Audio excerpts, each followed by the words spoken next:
여러분, 나이가 들수록 아침마다 화장실 가는 게 너무 힘드시죠? 제가 오늘 한 번 더 변비에 관한 영상을 준비했습니다. 힘은 주는데 안 나오고, 겨우 나왔는데 시원하지가 않고, 배는 항상 뭔가 꽉 차 있는 느낌. 그게 하루 이틀도 아니고 몇 달, 몇 년씩 이어지면 진짜 지치잖아요. 그래서 열심히 해보셨을 거예요. 채소도 더 챙겨 먹고, 고구마도 매일 쪄먹고, 유산균도 빠짐없이 드시고, 물도 하루에 8잔씩 마시려고 노력하셨을 거예요. 근데 이상하게 배만 더 빵빵해지고, 가스는 차는데 잘 안 나오고, 변은 여전히 돌덩이 같고, 나는 왜 이렇게 안 되지? 하고 속으로 답답하셨던 분들, 오늘 이 영상이 그 답을 드릴 수 있을 거예요.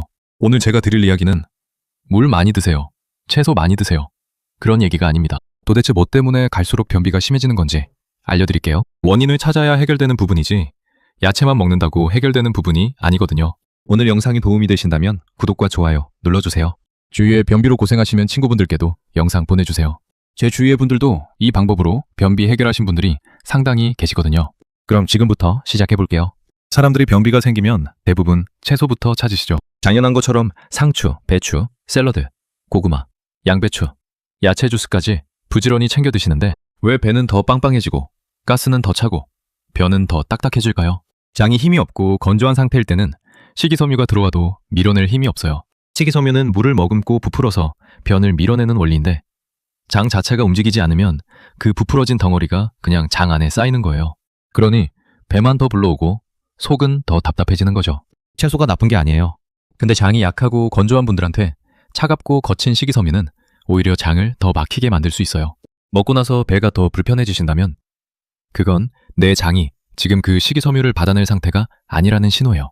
고구마랑 양배추, 진짜 장에 좋다고 많이들 아시잖아요. 그런데 배가 차고 장 운동이 느린 분들한테는 이게 오히려 가스만 잔뜩 만들어 놓고 복부팽만을 심하게 만드는 경우가 있어요. 이건 고구마나 양배추가 나쁜 음식이라는 뜻이 아니에요. 다만 매 장 상태에 맞지 않으면 도움이 아니라 짐이 될 수 있다는 거예요. 이런 분들이 특히 주의하셔야 해요. 고구마 먹고 나서 배가 더 부풀었다, 양배추 먹으면 속이 더 답답해진다, 배꼽 주변이 차갑게 느껴진다, 가스면 차는데 잘 안 나온다, 먹고 나서 오히려 변이 더 안 나온다. 이 중에 2가지 이상 해당되시면 지금 드시는 방식을 한번 바꿔보셔야 해요. 남한테 좋다는 음식이 내 장한테는 안 맞을 수 있어요. 먹고 나서 몸이 불편해지면 그건 변비 해결 음식이 아니라 변비 악화 음식입니다. 장이 건조하고 힘이 떨어지면 변도 마르고 딱딱해집니다. 쉽게 말하면 장 안이 촉촉함을 잃어서 변이 부드럽게 움직이질 못하는 상태예요. 이런 분들은 물을 아무리 많이 마셔도 시원하게 해결이 안 되는 경우가 많아요. 이런 신호가 있으시진 않나요? 입이 자주 마르고 혀나 목이 건조하다, 변이 딱딱하고 화장실에서 오래 힘을 줘야 한다, 겨우 변을 봤는데도 시원하지가 않다, 식사 후에 더부룩함이 오래간다, 배가 차갑고 가스가 자주 찬다, 소화가 느리고 입맛도 없다. 입과 목만 마르는 게 아니에요. 장도 마를 수 있습니다. 장이 마르면 변도 딱딱해지고 배변이 점점 더 어려워집니다. 이 상태에서 채소를 더 먹는다고 해결되지 않아요. 변비에 좋다고 해서 다시마환, 함초환, 차전자피 같은 걸 드시는 분들 꽤 많으세요. 이것들이 완전히 나쁘다는 게 아니에요. 하지만 장이 약하고 건조한 분들한테는 오히려 역효과가 날 수 있어요. 식이섬유 제품들은 장 안에서 물을 머금고 부풀어서 변을 밀어내는 원리로 작동해요. 근데 장이 이미 힘이 없으면 그 부풀어진 덩어리를 밀어낼 수가 없잖아요. 그러면 오히려 장 안이 더 꽉 막힌 느낌이 들고 배는 더 불러오게 되는 거예요. 변비라고 식이섬유 제품을 무작정 드시는 건 위험할 수 있어요. 내 장이 지금 어떤 상태인지를 먼저 봐야 합니다. 변비가 생기면 물 많이 마시라는 말 정말 많이 들으셨죠? 물이 필요하지 않다는 게 아니에요. 하지만 장이 건조하고 딱딱한 변이 이미 굳어버린 상태라면 물만으로는 부족할 수 있어요. 이걸 이해하기 쉽게 생각해보세요. 오래돼서 뻑뻑해진 나무 서랍을 아무리 세게 당긴다고 열리지 않아요. 옆에 촛농이나 기름칠을 살짝 해줘야 스르르 열리듯이 장도 마찬가지예요. 장이 건조한 분들한테는 윤활 역할을 해주는 음식이 도움이 될 수 있어요. 들기름, 호두, 참깨, 씨앗유, 그리고 소량의 버터 같은 것들이 장을 부드럽게 움직이게 하는데 도움을 줄 수 있어요. 기름을 많이 먹으라는 뜻이 절대 아닙니다. 소량으로 꾸준히, 그리고 내 몸에 맞게 활용하는 거예요. 그럼 어떤 기름이 좋을까요? 들기름은 장을 부드럽게 하는데 활용할 수 있는 좋은 식품이에요. 근데 아무 들기름이나 아무렇게나 드시면 안 돼요. 들기름은 산화가 아주 잘 되는 기름이에요. 참패된 기름은 오히려 몸에 해롭기 때문에 반드시 냉장 보관하셔야 하고, 오래된 건 드시면 안 돼요. 다이얼도 하시면 안 됩니다. 볶거나 굽는 용도로 쓰면 좋은 성분이 다 날아가요. 밥 위에 살짝 뿌리거나 나물의 마지막에 넣거나 국 위에 살짝 얹는 방식으로 드셔야 효과가 있어요. 공복에 드셨을 때 속이 불편하시면 바로 중단하세요. 그리고 담낭에 문제가 있으신 분, 췌장이나 간 질환이 있으신 분들은 기름류 섭취 자체를 주의하셔야 하니까 꼭 전문의와 먼저 상담하세요. 함폐되지 않은 신선한 들기름을 소량, 내 몸에 맞게 활용하는 것이 핵심입니다. 저번 영상에서 준비했듯이 버터 이야기인데요. 아침에 커피를 드시는 분들 중에 커피에 버터를 소량 넣었더니 얼마 지나지 않아 화장실에 가게 되더라 하시는 분들이 의외로 엄청 많으셨어요. 왜 그럴까요? 커피 자체도 장운동을 자극하는 성질이 있고 거기에 버터 같은 지방이 들어오면 담즙 분비가 자극돼요. 담즙은 지방 소화를 돕는 액체인데 이게 분비되면서 장운동에도 영향을 주게 되는 거예요. 만탄 커피처럼 버터를 잔뜩 넣는 방식이 아니에요. 딱 5g, 손가락 한 마디 정도의 아주 소량이에요. 그런데 이건 모든 분들께 권장하는 방법이 아닙니다. 간질환, 담낭질환, 췌장질환이 있으신 분들, 지방 섭취를 제한하셔야 하는 분들은 절대로 시도하시면 안 됩니다. 커피를 드셨을 때 속이 불편하신 분들도 마찬가지예요. 아침 커피에 버터를 조금 넣었을 때 장이 바로 반응하는 분들이 상당히 많이들 계세요. 하지만 반드시 본인의 몸 상태를 먼저 확인하시고 맞지 않으면 바로 중단하셔야 해요. 커피를 드시지 못하거나 안 드시는 분들도 많으시잖아요. 그런 분들은 따뜻한 밥에 버터를 아주 소량 넣어서 드시는 방법을 활용해 볼 수 있어요. 여기서도 중요한 건 소량입니다. 느끼하게 먹겠다는 게 아니에요.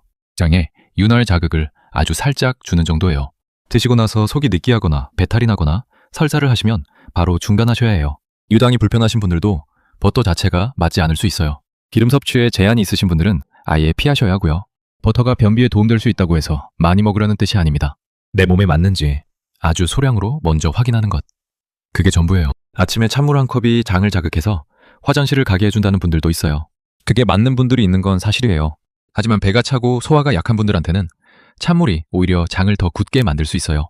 예로부터 배가 차가운 상태에서 찬 것을 더 넣으면 장의 기운이 더 위축된다고 해요. 이런 분들은 아침에 따뜻한 물 한 컵이 훨씬 좋으세요. 차가운 생채소보다 따뜻한 국물 한 그릇이 장을 더 잘 움직이게 할 수 있어요.